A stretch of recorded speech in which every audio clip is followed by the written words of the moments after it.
Puberty and adolescence in girls is a phase that is very, very important, and everybody knows that emotions are not new to girls. Yes, this is a very, very turbulent phase for some girls, and it will be as smooth as possible for others. It all depends on your environmental factors, also, the factors around the girl during this phase. If the factors add on to a lot of stress, then it can cause a little more of turbulence.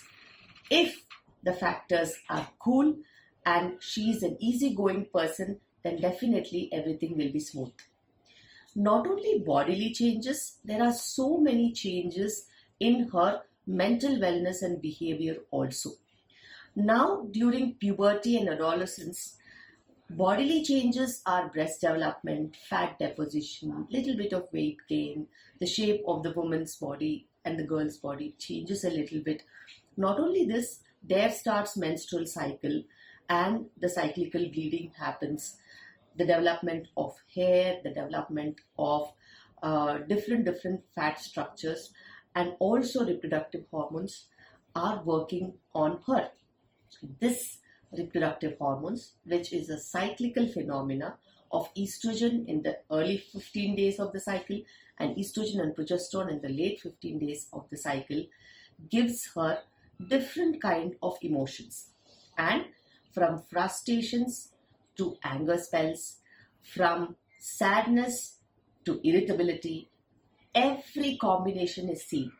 So that's why we always advise to be a little more, communicative, a little more friendly, and keep in touch of teenagers, especially girls, where at times they get secluded, they cannot take what is happening with their bodies. So now schools are also trying to make them more confident in their bodies and what is happening to their bodies in terms of menstrual cycle, and how to take away all the myths that are surrounding the menstrual cycle. In this way, even the parents should be communicating to her, helping her out in her emotional path and journey also. When they are a little more friendly and understanding and don't overreact to their expressions, is something that every parent should understand. And if there are siblings around, if there are grandparents around, it's important to understand their feelings and work out accordingly.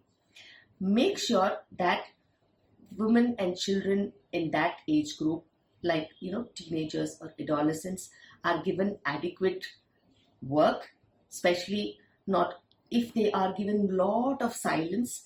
They always have a chance of secluding themselves and going back in their thought process. If they are over irritated, they get more irritated. So these are some initial phases of life where there are a lot of ups and downs and emotional outbursts. There can be crying spells, there can be sad spells, there can be withdrawal phases, there can be shouting spells and angry phases. They can work out against you, they can work with you, but this is just a phase and you just have to keep a little more patience for a couple of years till they get their balance. And they behave differently in the first half of the menstrual cycle and behave differently in the second half of the menstrual cycle. Make sure their food pattern is good enough. Food rich in fiber, food rich in nutrition, little bit lesser in terms of carbs, that is simple carbs, more in complex carbs, and protein rich food should be given. Fat should not be completely avoided because hormonal function is important, and make sure they do not have vitamin D deficiency. And in terms of pressure over academics should also be taken care.